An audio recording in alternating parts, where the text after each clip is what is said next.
Virtual events are not going anywhere. In fact, they're becoming more and more popular, and everyone is upping their game with virtual event experiences.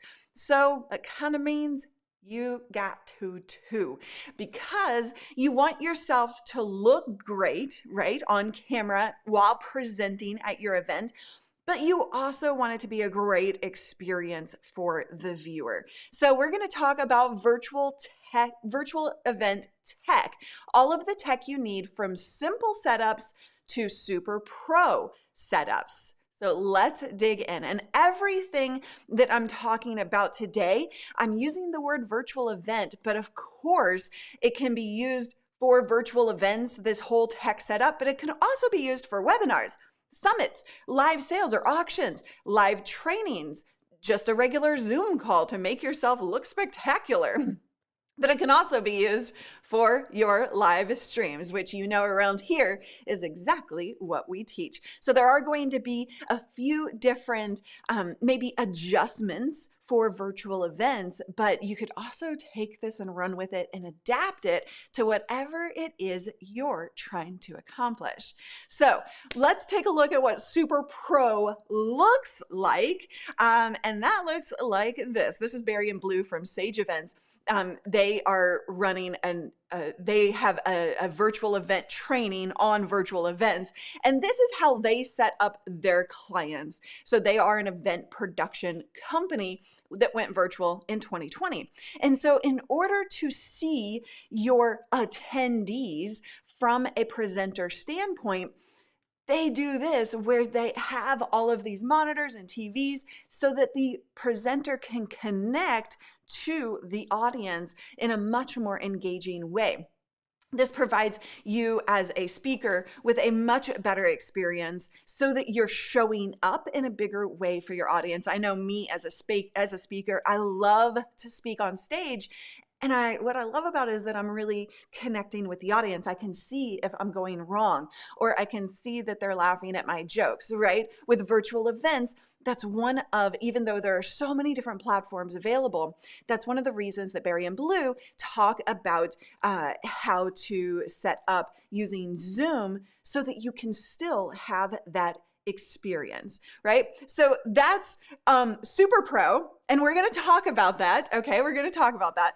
But also, you might want to go kind of in the middle range. Maybe you don't have the space to have something like a Barry and Blue, and you want something that looks professional like this, right? So this is my tech setup, and this is professional video and live streaming that can be used exactly for everything that I just said: webinars, virtual events, live streams, all of it. So this is, you can see, well, we'll get into the tech. Hold on, just hang tight, right? We'll get into the tech. But you can also look at it from a super simple perspective. Maybe this makes your eyes hurt and you're like, whoa, but that is exactly what we teach you how to do, is this setup. But maybe you need to go a little bit more simple. These are pictures from Barry and Blue, by the way, their students, and how they've set up in their homes so that it's really, really super simple, right? Just using a couple monitors on your desk, and you know, using what you have set up in a living room. And you can see this woman, she, you know, that's what the audience sees. So you can go super, super simple, but still look good. The thing is, it doesn't matter what the audience sees.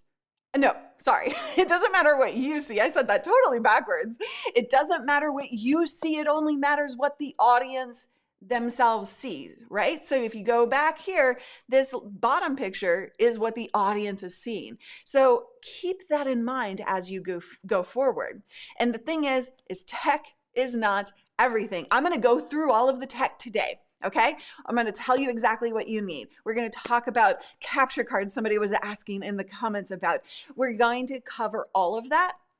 But tech isn't everything. And so you still, when you're running an event or of any kind, and again, adapt it to your situation, when you're running a webinar, when you're running any kind of event, you need people to show up, right?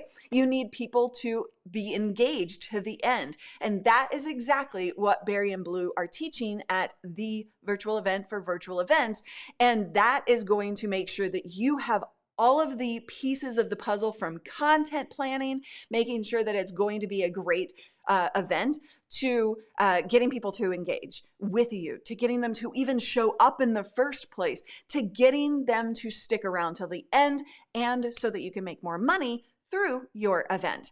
So let's talk about what you need at a base level. And by the way, if you have any questions, please please put Q in front of your questions. If you're watching this live, we're going to tackle Q&A here shortly, but make sure you identify it with a Q so that so that we can gather that and I make sure that I answer it. Okay. So what you need to run a virtual event, professional live stream, professional webinar, whatever it is basically a camera, a microphone, some lighting, software for the event, aka Zoom, and software to run the event, aka this. This is Ecamm. We'll talk about that in here in a second. But you need something to be able to control your slides and your cameras and all of that. Let's look at super simple setups, okay? Really, you do not have to put anything. You don't have to put major amounts of money into this. You don't have to put a huge setup together. What you need is a webcam. Like at the base level, super simple setup, you could get a webcam. Logitech C920, C922. You shouldn't be spending more than $100 for a webcam. Okay, but if you are on a really tight budget, all you really need is the webcam on your computer. Like if you can't afford a mic and a camera, then just go with the mic investment because audio is way more important than video. Then you have at least good audio, and use your onboard camera. And I'll give you a tip here in just a second before we move on to professional setups. But the USB mic, the Rode NT USB Mini, is a fantastic mic for you if you're looking at a budget mic. Lighting, you could get any number of lights, but I love the Elgato ring light for a lot of people. The ring lights are built to go around the camera, okay? So like you have a ring light and it just kind of sits around the camera. That way you're really well lit and you've got coverage all the way around. So we just talked about lighting. Software for the event. Zoom is what Barry and Blue recommend because that allows you to actually connect with your audience and see them. There are tons of software options and service options for events. However, it's very, you don't get to connect with people. You get to chat with them, but you can't see their reactions. And me as a presenter, I need that. You know, I need that connection. So I totally understand why they say Zoom is the way to go. Software to run the event. So this is Ecamm, right? So this is my production software that allows me to control the camera switches, to be able to go to all my different setups so that I can have an engaging presentation. Ecamm for Mac or vMix for PC, or OBS is a free option, maybe a little bit more trickier when it comes to certain things like audio and getting that correct. So you do need a little bit of investment of time to be able to learn the software. Of course, that is what we teach around here as well. So we've got you covered. Now, alternatively, if you don't want to dive into the software, you could use something like the A10 Mini or A10 Mini Pro to be able to, that is a piece of hardware that you connect multiple cameras to, and then you could, swap back and forth between those. So that is an alternative option. We have lots of videos about pros and cons of going the software route versus a 10 mini. So that's an option as well. I really want to tackle this question from Rich because it's super relevant right now. Which Zoom option, Zoom meeting or Zoom webinar? Great question. So with Zoom webinar, you don't actually get to see the attendees' faces. And if you looked at the picture I showed you of how Barry and Blue run their virtual events, it's all about seeing the attendees' faces. So they recommend Zoom meeting. That way you can see your attendees and they can do things like hold paddles up and everything. I was going to go grab my paddles and show you. I'll show that to you when we go to Q&A. So that's really all you need. Now, a couple of tips here. If you want to hack it without software, let's say you have a slide and you want to share your camera. You have slides and you want to share your camera. Let's say you could just hack it by opening up 2 devices on Zoom. One is showing your screen and sharing your presentation. One is showing your camera. So that is a hack that you could use if you are in that super simple setup and you don't want to invest in all of the setup stuff, okay? And then also, if you're using your computer's onboard camera, I want to make sure that you pay attention to the framing of your video. This is how it should look, okay? You want to make sure that you're eye level with the camera. You can see that this camera is eye level. But if you were to use your laptop and you're just using a webcam or you're going to use the onboard camera from your laptop, you can see the angle is just going to be up my nose, right? So you don't want that, right? So what you want to do instead is find something in your house. You don't even have to buy anything. Books are a fantastic hack for this, and you want to bring that up. Get a chair that maybe brings you down a little bit or stand up depending on how many books you have stacked, right? So you can totally get good framing and increase the quality of your production from a super simple setup. Just make sure you're getting that lens up and pointed at your eye level. That way you aren't giving them bad video with up the nose shots, and that's really, really annoying. And I promise you, if you do that, if you don't prop it up, people won't stick around. It's just uncomfortable to watch and it's not engaging because they're looking at your boogers, right? So do that for sure. So again, all you need for a super simple setup is a camera, a mic, and lighting. And if you have good natural light for the event, you could use that. However, if you're running an all-day event, your lighting is going to change throughout the day. So I highly encourage you to invest in an actual light itself. That way you can control the light. Now let's talk about professional setups, right? Just like mine. What you need is a Sony as a camera. I recommend and use the Sony a6100.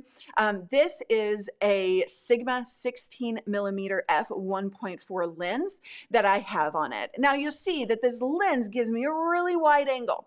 This is about 13, 14 feet wide in my living room. But keep that in mind, I am just in my living room, right? So for my live streams, for my events, anything, I'm able to just use what I have. I don't have to set up anything fancy. This is my space.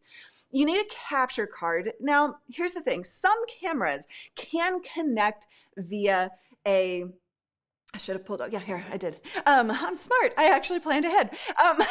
So some cameras can connect via USB. Somebody asked during the countdown timer, when is it time to invest in a good capture card? So using the camera connected to your computer so that Zoom or your software can see that is going to degrade the quality a little bit. So capture cards like this Elgato HD60S Plus are a middleman. It's a communication device, essentially. You plug in your camera to one end, and you also plug in your, you plug this into your computer. So essentially, it's converting the signal that your good camera gives you and converts that to USB so that your computer and software can read that signal. So this is a fantastic capture card. I'm also using the CamLink 4Ks. Those are two great options for you. When is it time to invest in a good capture card? Well, we're going to be doing a video comparison on various price points of capture cards. But I can tell you this, if you want the best quality signal, which quality does help with people sticking around and enjoying the presentations, then you're going to want to get a capture card for either the CamLink 4K or an HD60S Plus from Elgato. And we have links to all of this stuff in the description. But yeah, so you can get by with just a USB connection if your computer will do that, or if your camera can do that, and not every camera can. So you might need to do a little testing or look online to see if it's a camera that will connect via USB. You can stick with the same microphone choice. If you want to increase that microphone choice, you can go for a better USB mic that's already ready to just plug and play. Or I use the Rode NTG4 on my set. Now this is an XLR mic, meaning that it is not USB, so it's not plug and play. So with this XLR mic, I am plugging this into a Rodecaster Pro. Now you need something to convert that XLR signal into USB, which is a mixer or a Rodecaster Pro, something like that. This is my audio interface, okay? But you were getting a little geeky, but this is the professional setup. So you don't have to go XLR like I do. You can go for that USB mic as well. Now, lighting, same lights. So it doesn't really matter, right? Lighting, the Elgato ring light. Maybe you want to add, in addition to a ring light, key lights. You could do that as well. And that's also from Elgato. Elgato has fantastic gear. That's why I lean on them for the capture cards, for lighting, because they produce fantastic gear that works really well. Again, you need the software, and you need the software to run the event like Ecamm, vMix, or OBS. So that's what you need. We do teach you how to actually set up all of this tech with our Create Your Dream Video Studio workshop. It literally gives you diagrams. It gives you down to the last cable that you need in order to create your pro video studio that works for anything, virtual events included. So let's take a look at it. A couple more tips. So for smoother production, what you can do is exactly what I've done here and use a second capture card to bring your laptop or your iPad into your software, like Ecamm is what I'm running right now, and you'll see it as a second camera source. So let me show you exactly what I mean. This laptop is actually plugged in to a CamLink 4K, but I have an adapter because my camera is all USB-C. I mean, my computer is all USB-C. So I have a USB-C to HDMI adapter, and then the HDMI cable is connected to a CamLink 4K capture card, which is plugged into my iMac in the back, bringing that in as a second camera source. So that actually helps you offload a lot of the CPU usage. If you're running a virtual event, you need to make sure that your computer is solid enough to be able to run all of this stuff, right? And the best solution to running your slides for ease of use, one, and getting the CPU hog down, which is PowerPoint or Keynote. Put that on a second device, bring that in as a camera source, and it'll be much, much smoother for you. All right, are you ready to talk about Super Pro? Again, if you have questions, be sure to put a Q in front of your question. We're gathering those up, and I'll do Q&A here shortly. Super Pro, like we were seeing with Berry and Blue, right? Now, what they do with this is they have a full they like rent out a studio, or maybe some of their clients have space already. And they do require a bit of space for this setup, right? So what you're seeing is all of the Zoom attendees. So depending on how many Zoom attendees you're going to have, you need multiple monitors for that setup, or TVs in this case. So they've connected all of these TVs to their production. They also, you can see down there, he has a confidence monitor to keep him guided along with his presentation. And he also has a countdown timer to make sure that he is staying on track, which we know with events, how many events go off track with time. And then you're like, oh, I gotta go, and I'm gonna miss out that end. If you're running a virtual event or even a webinar, you want to stay on track. And so you can totally just look at the computer or your phone, of course, but that countdown clock could be a nice little addition to your Super Pro setup to be able to stay on track. Let's hack that, right? So we looked at what Blue was running right there with his Super Pro setup, but we're going to hack that, and we're going to bring it into our professional setup that I just showed you, this right here, right? So you can see I have pretty much what he has, right? We can just add another monitor, right? We can add 4 monitors. We can do stacks of monitors with the right mount for your desk.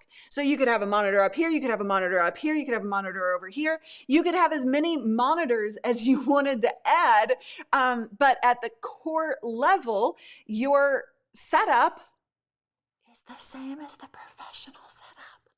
How cool is that? Right? So we've already covered what you need for a Super Pro hacked setup, which is essentially the professional setup, right? But we're adding some additional things with this Super Pro setup, monitors, right?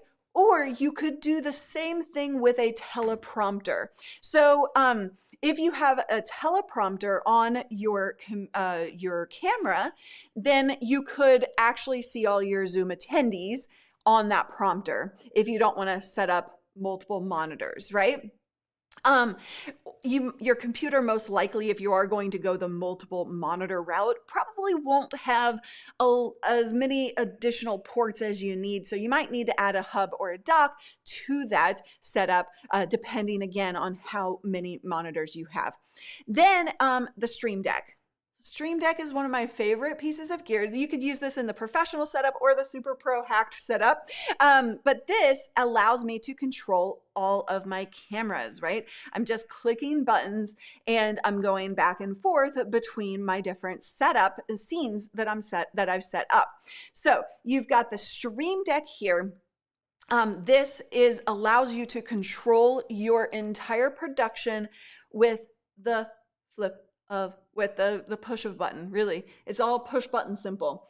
And so this is the one piece of gear that will really help you take your professional setup and make it even better and easier for you to run your event. So the Stream Deck is kind of key.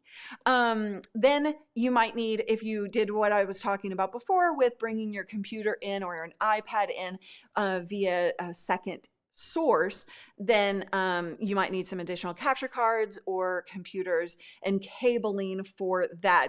Don't forget the cables. This is the type of thing, when you do this setup, you're going to want to make sure you plan that ahead. And planning that ahead is something that I cover in the workshop, the studio, Create Your Dream Video Studio workshop, to make sure that you are thinking through everything you might need for your scenario and for your setup. So here's a great tip from Blue. Blue was on this show recently, and his tip for doing the multiple monitors is to have every monitor on a different page of Zoom, right? So when you have a lot of people on Zoom, you're going to have different pages of Zoom that you can flip through. You've probably seen that. So each monitor should be connected to a different page of that Zoom call. That way you're logging in separately and you're logging in separately to Zoom. It's not the same Zoom call. Each monitor is a different Zoom call essentially.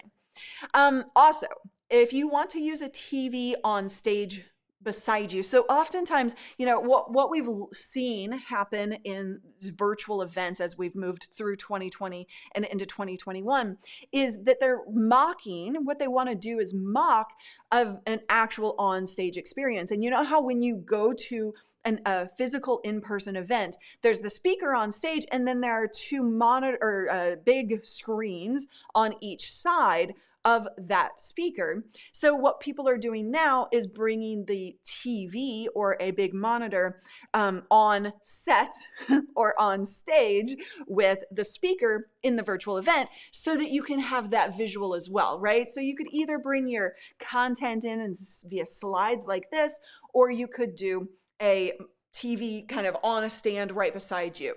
But if you're gonna do that, make sure you angle that TV so that you avoid glare.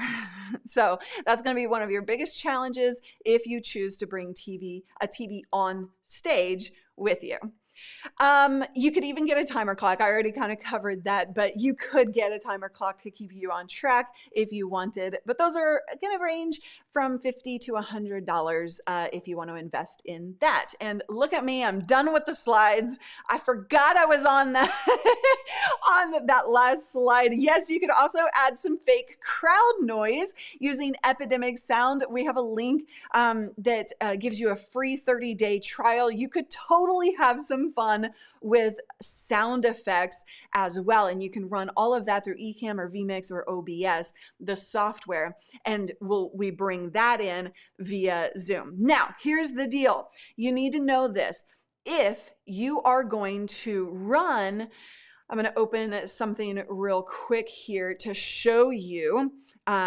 If you're going to run audio in your presentation for your event, this is very important. If you're running this on a Mac with Ecamm, you're gonna need something like Loopback, which you set up to send your audio from Ecamm and from your desktop into Zoom. It doesn't naturally do that on its own. And so if you are going to do audio from the system, from a video that you want to play, or you want to do audio from a presentation, then you are going to need to make sure that you are set up with something like Loopback to be able to route that audio correctly. And I have video coming soon on Loopback, so look for that if that's something that you're wanting to do. Yeah, you could add a timer to a button on your Stream Deck. You could, absolutely. So you could get really creative with this stuff.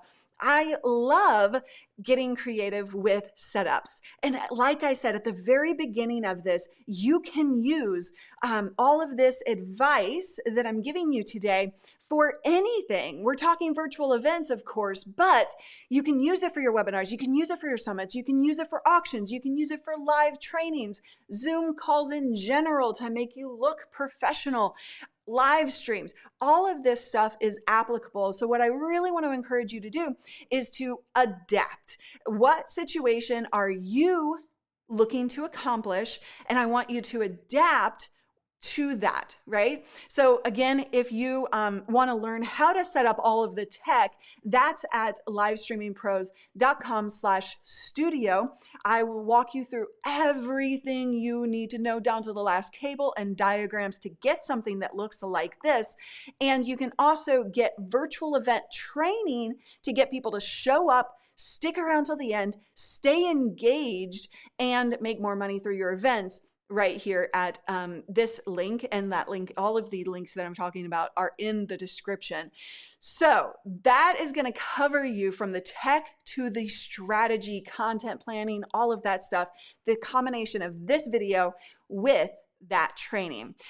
If you are watching the replay, please leave your questions and your comments in the comments section. And we have lots more. I would really encourage you to show up for a live stream so you can get your question answered, which I'm going to move right on in to Q&A for our live audience. So if you're watching the replay, I'll see you next time.